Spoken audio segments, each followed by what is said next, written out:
I'm at a taco stand in Burrito. I'm at a taco stand in Barstow on the edge of the desert.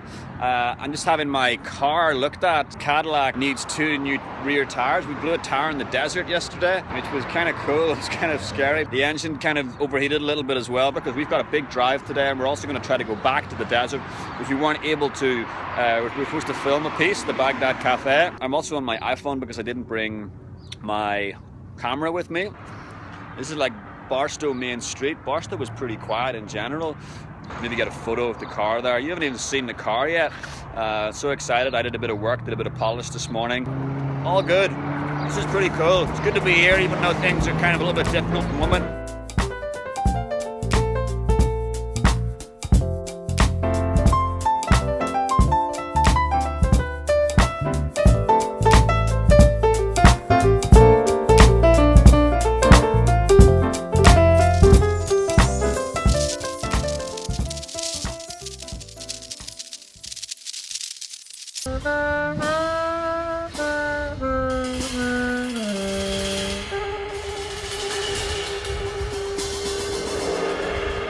We're in the Route 66 Baghdad Cafe, and we just did a little performance at the front for an audience of what, 5 people? Yeah, it was good. I enjoyed it. Yeah. Not bad for the middle of the desert. It was great in the middle of the desert. It's hot out there. We played a new tune that I wrote called Weird Love Song, and they enjoyed it. And success. Thinking we might not make it just because of the hassle yesterday. So now we're off to Fresno. We're going to get some lemonade or something refreshing, maybe a bit of food, and then we're off again on Route 66.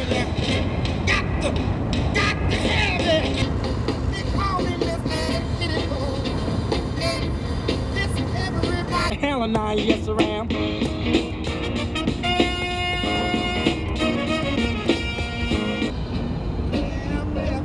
Hope you're well, Nick. Miss you.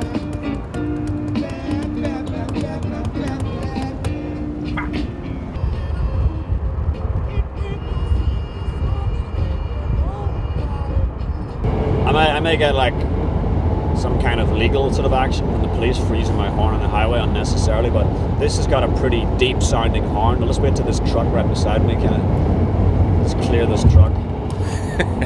This has got a very American sounding deep resonant horn. Hit it. Yeah, man. I think this car, this is the last of the classic rude, you know, flat back type cars. In America in 1990 Cadillac. After this they started to get much more European looking. This car represents a lot for me personally, coming to America since I was 15 and then noticing gradually over the years that there are less of these cars that I really loved. There's still quite a lot of pickup trucks, which is good to see, but as far as classic looking rude American, unnecessarily big, bizarre shapes that are probably very uneconomical for fuel consumption, all different things. You know what I like is the all the different kinds of big trucks, like the 18-wheelers and stuff. Like all the cabs are so different. Yeah. And they look really individual, which you don't really get. It's not really a thing to design them at home in like a specific way. You know, it's just it just looks like a truck.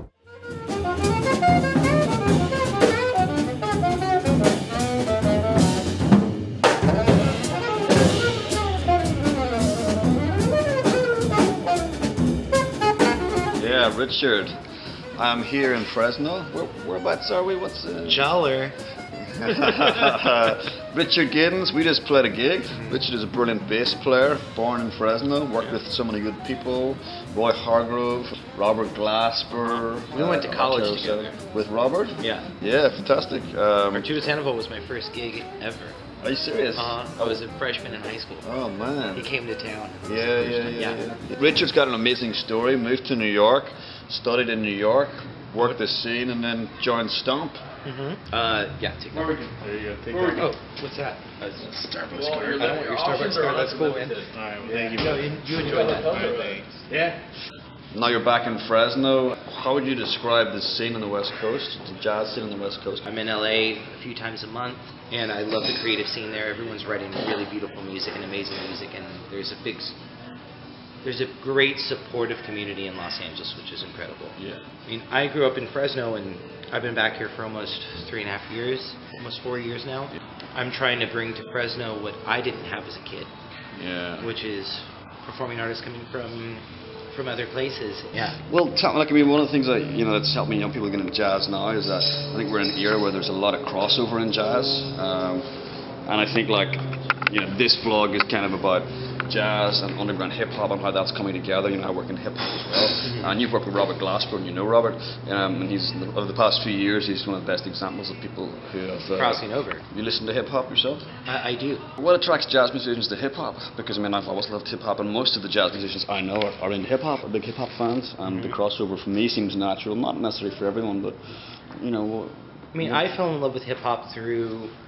I mean, I grew up in California, so of course, Dr. Dre and Snoop and NWA and the Far Side, that was a huge group. The Coup, Black Sheep, and just because of the whole jazz element, I fell in love with Diggable Planets, and then through Diggable Planets, I fell in love with Tribe Called Quest. And through Tribe Called Quest, I fell in love with Busta Rhymes. And Busta Rhymes fell in love with Nas. The rabbit hole goes real deep. Yeah, I know. You know, and it's just people being open-minded and not being afraid of the lyrics or not being afraid of the content. Opening yourself and being more accepting and being more susceptible to amazing music.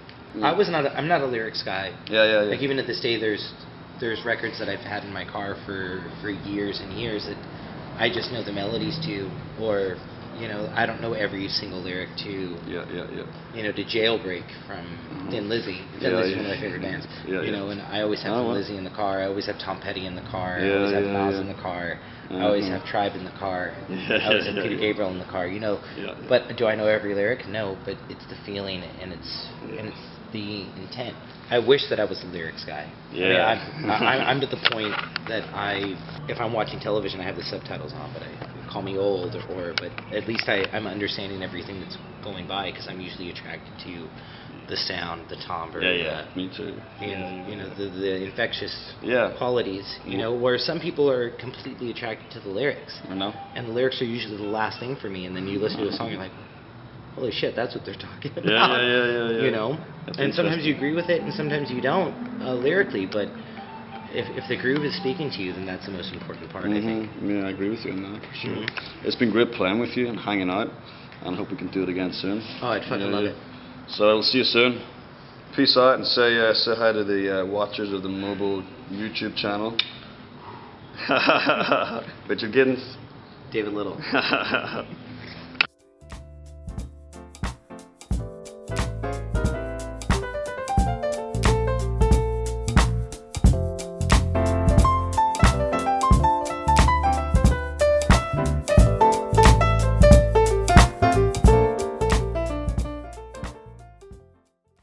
The best coffee in Fresno?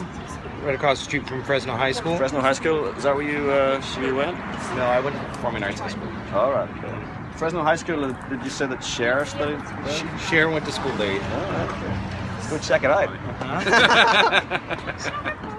I don't feel tidy. Give me something to ride on, baby.